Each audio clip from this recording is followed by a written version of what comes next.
Question number 26 factorization O levels maths 4024 factorize completely. First है 2x square minus 7x minus 15। 3 terms question है। अगर 3 terms question होता है तो हम इसकी मिड टर्म ब्रेक करते हैं, ये सेकंड टर्म और ये first term third term. Mid term break इस तरह होती है कि 2 को 15 से मल्टीप्लाई करेंगे, 15 को 2 से जब मल्टीप्लाई करते हैं तो आंसर आएगा 30।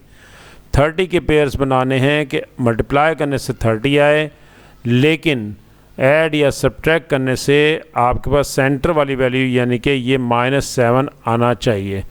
तो हम सबसे पहले इसे 2 फैक्टर्स ले लेते हैं। 2 वैल्यूज़ मल्टीप्लाई करने से 30 आए। जैसे 10 को अगर आप 3 से मल्टीप्लाई करें तो आंसर 30 आता है, लेकिन -10 + 3 करने से आंसर -7 आता है।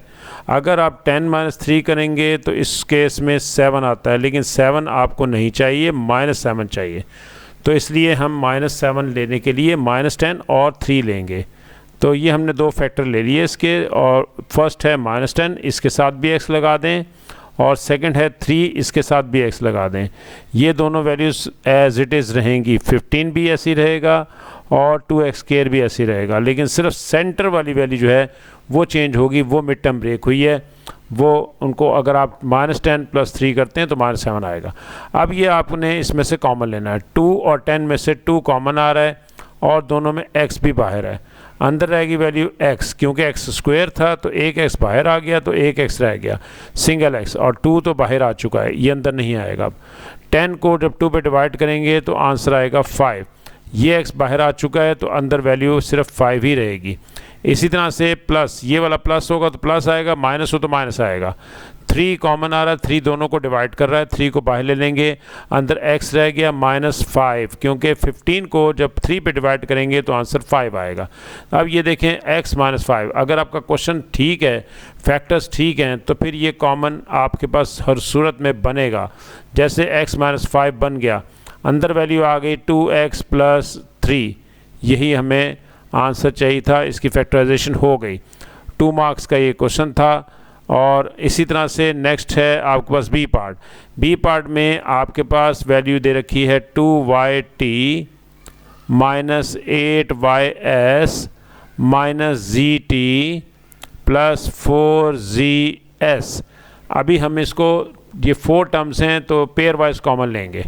अब हम इसे कॉमन लेते हैं पेयर वाइज। हमारे पास यहाँ पर पेयर वाइज कॉमन बन रहा है। फर्स्ट 2 में से, इन दोनों में से y कॉमन है, और 2 एक ऐसा नंबर है जो दोनों को डिवाइड करता है। तो 2y बाहर आ गया, अंदर वैल्यू रह गई t, क्योंकि 2 भी बाहर है y भी बाहर, तो सिर्फ t रह गया। -8 को जब 2 पे डिवाइड करेंगे तो 4 अंदर रह गया, y बाहर आ चुका है, y अंदर नहीं आएगा, s रह गया अंदर।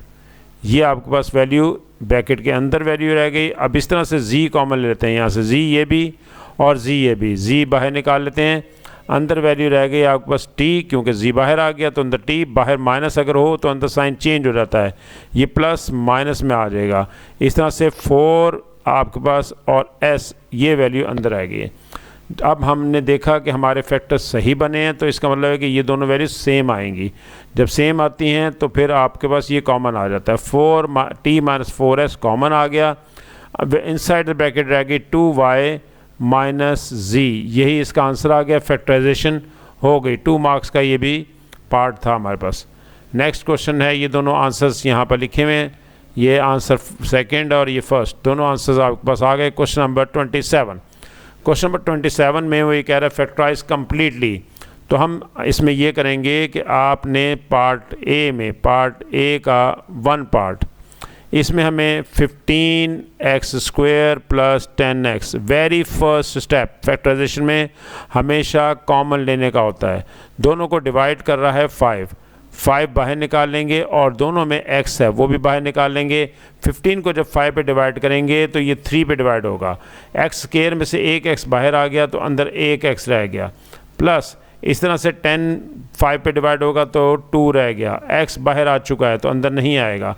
दूसरा तरीका कि 15x² है, यहाँ लिखेंगे, और जो कॉमन लिया है आपने 5x, वो यानी डिवाइड कर देंगे, 5 3 × 15, और एक x भी रह गया तो 3x इस तरह से अंदर आ गया, और इसी तरह से 10x को लेंगे और जो कॉमन लिया है आपने 5x वो बाहर से उससे डिवाइड करेंगे, x कैंसिल हो गया, 5 to the 10 तो इस तरह से 2 अंदर आ गया। ये सेकंड वे था समझाने का, एक दूसरा तरीका था, लेकिन आसान तरीका यही है कि जो कॉमन लेते हैं बाकी अंदर वैल्यू रह जाती है वो लिख देते हैं। अब इसी में पार्ट नंबर 2 देखते हैं। पार्ट नंबर 2 में वही कह रहा है कि t² minus 2t minus 15 3 terms हैं, तो 3 टर्म्स में हमें मिड टर्म ब्रेक करनी होती है। इसका जो कॉफिशेंट है विच इज़ 1, इसको 15 से मल्टीप्लाई कर दें, 15 मल्टीप्लाई बाय 1 आंसर 15 ही आएगा। 15 के पेयर बनाने हैं, पेयर बना के आपने ऐसी वैल्यू को मल्टीप्लाई करना है जिन्हें मल्टीप्लाई करने से 2 वैल्यू चाहिए आपको, जिन्हें मल्टीप्लाई करने से 15 आए।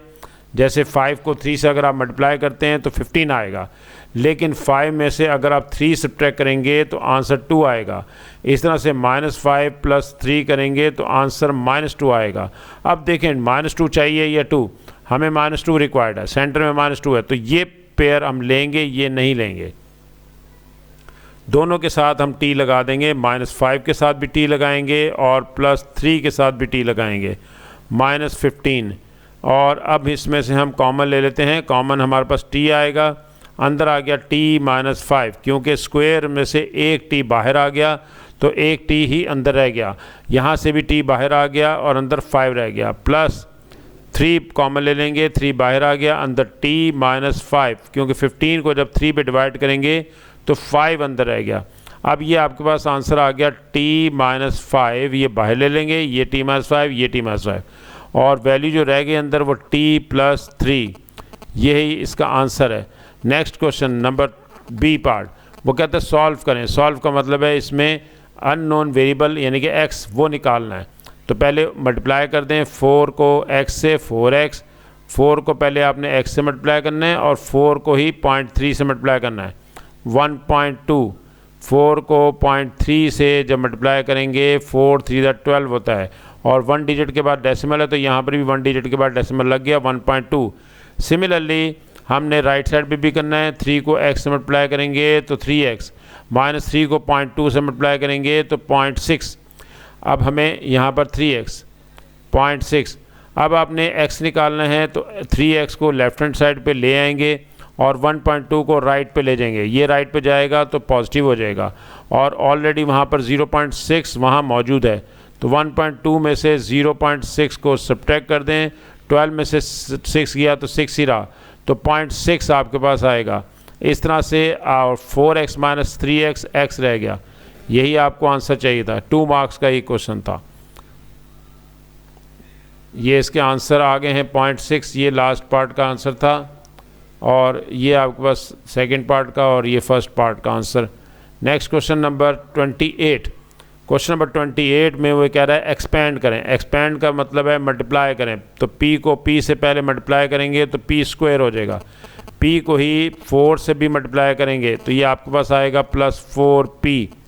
नेक्स्ट आपने -5 से मल्टीप्लाई करना है, -5p, और नेक्स्ट आपने इसी 5 को मल्टीप्लाई करना है 4 से भी, -20, 5 4 20, -20, माइनस प्लस माइनस, ये माइनस है और ये प्लस है तो माइनस प्लस माइनस आएगा। अब आपने क्या करना है, अब आपने इसको सब्ट्रैक्ट करना है, 4p में से 5p निकालें तो -p रह गया, -20 एज इट इज़, यही इसका आंसर है। एक्सपेंड करना था और सिंप्लीफाई भी हमने कर दिया।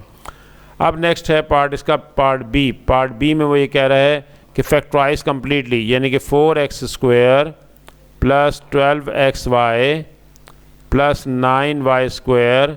आपने 3 टर्म्स देखी हैं, यहाँ पर 3 टर्म्स हैं 1 2 3। 3 टर्म्स में हम हमेशा क्या करते हैं, हम हमेशा इनको फर्स्ट को सेकंड लास्ट से मल्टीप्लाई करते हैं। 4 को 9 से मल्टीप्लाई करेंगे तो ये आएगा 36, और 36 के पेयर बनाने हैं जिन्हें मल्टीप्लाई करने से 36 आए, ऐड या सब्ट्रैक्ट करने से आपके पास सेंटर वाली वैल्यू यानी कि 12 आ जाए, तो 6 + 6 12। दोनों के साथ हम x लगा लेते हैं, 4x² + 6xy और 6xy, क्योंकि xy था तो अब हम xy लगाएंगे, + 9y²। कॉमन ले लें कॉमन क्या आ रहा है, दोनों में 4 और 2 6 को डिवाइड करता है 2, वो बाहर आ गया। और दोनों में x है, एक x स्क्वायर है, एक x है, तो x बाहर आ गया, ये बाहर आ चुका है। 4 को जब 2 पे डिवाइड करेंगे तो 2 आएगा, x स्क्वायर में से एक x बाहर आ गया तो एक x अंदर आ गया। 6 को 2 पे डिवाइड करेंगे तो 3 आएगा, ये x बाहर आ चुका है तो अंदर नहीं आएगा और सिर्फ y रह जाएगा। प्लस इसी तरह से 6 और 9 को डिवाइड करता है 3 बाहर लेंगे, दोनों को y कॉमन आ रहा है और वो y बाहर ले लेंगे। 3 to the 6, 3 to the 6, 6 को 3 पे डिवाइड किया तो 2, x रह गया अंदर, y बाहर आ चुका है। प्लस 9 को जब 3 से डिवाइड करेंगे, इस 3 से, तो 3 रह जाएगा। 3 y स्क्वायर में से एक y निकालेंगे तो एक y रह गया। अब देखें 2x प्लस 3y और 2x प्लस 3y दोनों में कॉमन है, ये बाहर निकाल लेंगे। 2x प्लस 3y बाहर आ गया, अंदर आ गया 2x प्लस 3y, दोनों सेम हैं तो ये होल स्क्वायर बन जाएगा। 2x plus 3y whole square, यही इसका आंसर है। 28, क्वेश्चन नंबर 28 था ये हमारे पास। और आंसर्स ये हमारे पास लिखे हुए हैं, फर्स्ट आंसर, सेकंड आंसर और लास्ट आंसर। ये आपके पास इसमें बी पार्ट का 2 है। टू पार्ट अब करते हैं पार्ट नंबर 2। पार्ट नंबर 2 में हमारे पास है 3m square minus 48। Very first step common का होता है, अगर कॉमन आ रहा है तो कॉमन ले लें। जैसे 3 कॉमन आ रहा है, m स्क्वायर रह गया, 48 को जब 3 पे डिवाइड करेंगे तो 3 1 द 3, 3 6 द 18, 16 आ गया, 3 रह गया अंदर और अंदर वैल्यू है 2 टर्म्स हैं, तो 2 टर्म्स हैं तो उनके स्क्वायर चेक करते हैं, तो स्क्वायर्स बनते हैं या नहीं, तो बन रहे हैं। m का स्क्वायर है और 16 का भी स्क्वायर है, 16 का स्क्वायर 4 होता है, 4 का स्क्वायर 16 होगा। अब हम इसमें देखते हैं कि दोनों पे स्क्वायर है, सेंटर में माइनस है, 1 टाइम ऐड करेंगे और सेकंड टाइम हम इसको सब्ट्रैक्ट कर देंगे, यही इसका आंसर है। क्वेश्चन नंबर 28 था ये। नेक्स्ट क्वेश्चन देखते हैं। नेक्स्ट क्वेश्चन है हमारे पास 29th क्वेश्चन में वो ये कह रहा है कि x square minus y square को फैक्टराइज करें।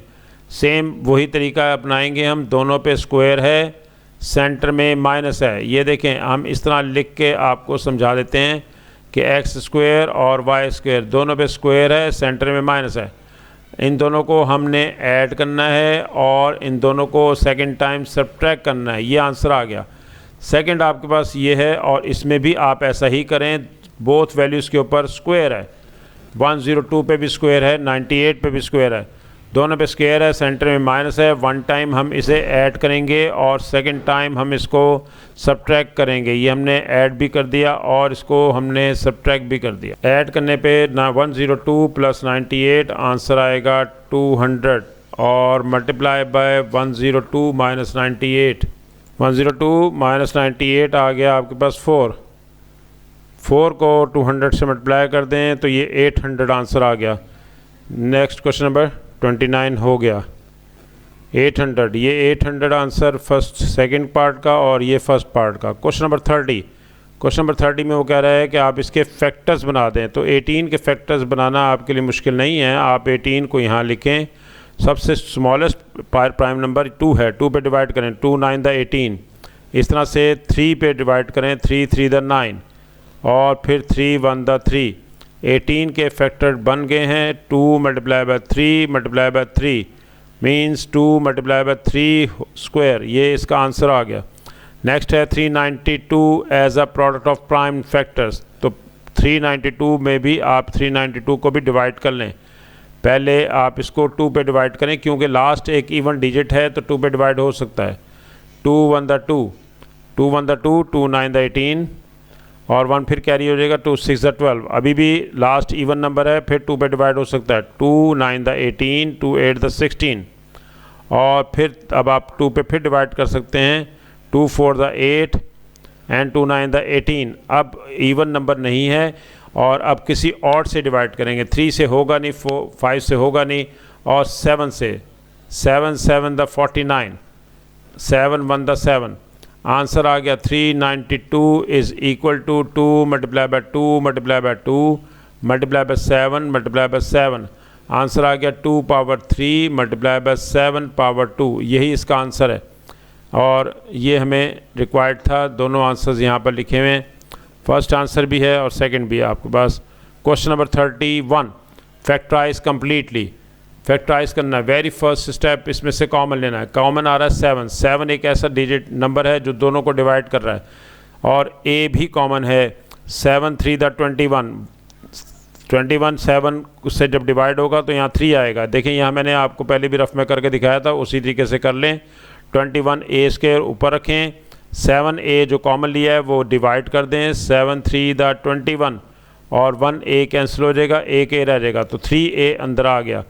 माइनस इसी तरह से 21 ए स्क्वायर लिखें और डिवाइड करें 7 ए से, एल जो कॉमन लिया है। 7 3 द ये हो चुका है, और 14 ए को 7 ए से डिवाइड करें। 7 2 द 14 और ए भी कैंसिल हो गया, सिर्फ 2 रह गया अंदर। यही इसका आंसर है। वैसे ज़बानी भी कर सकते थे आप, इसको ऑरल भी कर सकते हैं।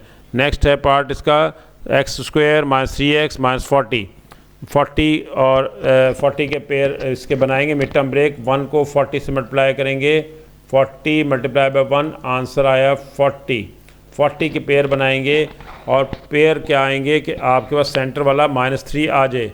तो हम अगर 8 को 5 से मल्टीप्लाई करें और वो आंसर आएगा 40, और -8 प्लस 5 करेंगे तो -3 आएगा, तो -3 ही चाहिए आपको।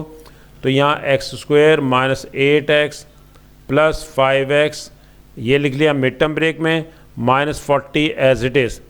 अब इनमें से x कॉमन ले लें, अंदर आ गया x माइनस 8 प्लस 5 कॉमन ले लें, x माइनस 8। दोनों में x माइनस 8 कॉमन है, वो बाहर निकाल लें, अंदर x प्लस 5। यही इसका आंसर है। और नेक्स्ट क्वेश्चन है कि वो ये कह रहा है कि आपके पास y की वैल्यू 3 है, is a solution of the equation, find the other solution. इसका मतलब ये हुआ कि y के सोल्यूशन है तो y इसको सेटिस्फाई करता है, तो हम इसको इसमें लगा लेते हैं। पहले अननोन वेरिएबल यानी कि k को आंसर निकालते हैं। हम पहले इसमें y की वैल्यू 3 लगाते हैं, put y is equal to 3। जहाँ जहाँ y है वहाँ पर आप इसमें 3 लगा दें, क्योंकि ये इसका सोल्यूशन है। सोल्यूशन का मतलब है कि ये इसका एक आंसर है y, तो y की वैल्यू 3 हम इसमें लगा दी हमने। 9 3 का स्क्वायर 9 होता है, plus 3k minus 27 is equal to 0। 9 to the 18 plus 3k minus 27 is equal to 0। 3k और 27 में से 18 माइनस 27 और 18 माइनस 27 कर दें तो आपके पास वैल्यू आती है 9। -9 आपके पास वैल्यू आ रही है 9। यहाँ लिखेंगे 3k इज़ इक्वल टू 9। अब 3 पे इसको डिवाइड कर दें ताकि k का आंसर आ जाए। k की वैल्यू आ रही है आपके पास k is equal to 9/3 means 3। k का आंसर 3 आ गया। ये k का आंसर इक्वेशन में लगा दें, 2y square plus ky minus 27 is equal to 0। k की वैल्यू आई है आपके पास 3, तो ये 3 हमने लगा दी इसमें, k की जगह 3 लगा दिया। अब आप इसकी मिड टर्म ब्रेक कर सकते हैं। 2 को मल्टीप्लाई करेंगे 27 से, 2 मल्टीप्लाई बाय 27 54 के पेयर बनाएंगे। मल्टीप्लाई करने से आपके पास 54 आए, और डिवाइड या प्लस या माइनस करने से आपके पास सेंटर वाला यानी कि +3। 9 और 6, 9 और 6 इसके पेयर बनते हैं। 9 को 6 से मल्टीप्लाई करेंगे तो 54 आएगा, और 9 में से 6 सब्ट्रैक्ट करेंगे आंसर 3 आएगा। तो ये वैल्यू बन गई 2y square plus 9y minus 6y minus 27 is equal to 0। अब इसमें से आप y कॉमन ले लें, 2y प्लस 9। इसमें से आपने 3 कॉमन लेना है, 2y बाहर माइनस अंदर साइन चेंज हो जाएगा, प्लस 9 इज़ इक्वल टू 0। इस तरह से 2y प्लस 9 फिर दोबारा कॉमन आएगा, अंदर y minus 3 is equal to 0। अब आप कह सकते हैं कि 2y plus 9 is equal to 0 होगा, या फिर y minus 3 is equal to 0 होगा। यहाँ से y की वैल्यू निकालेंगे, वो -9 हो जाएगा, तो जाके 2 पे डिवाइड कर दें, -9/2 -2 4 द 8 1/2। ऐसे आपके पास एक आंसर ये है, और y इज़ इक्वल टू 3। ये आंसर तो पहले से ही मौजूद था। वो कहता दूसरा आंसर निकालें, तो सेकंड आंसर ये था। यही हमें आंसर्स रिक्वायर्ड थे।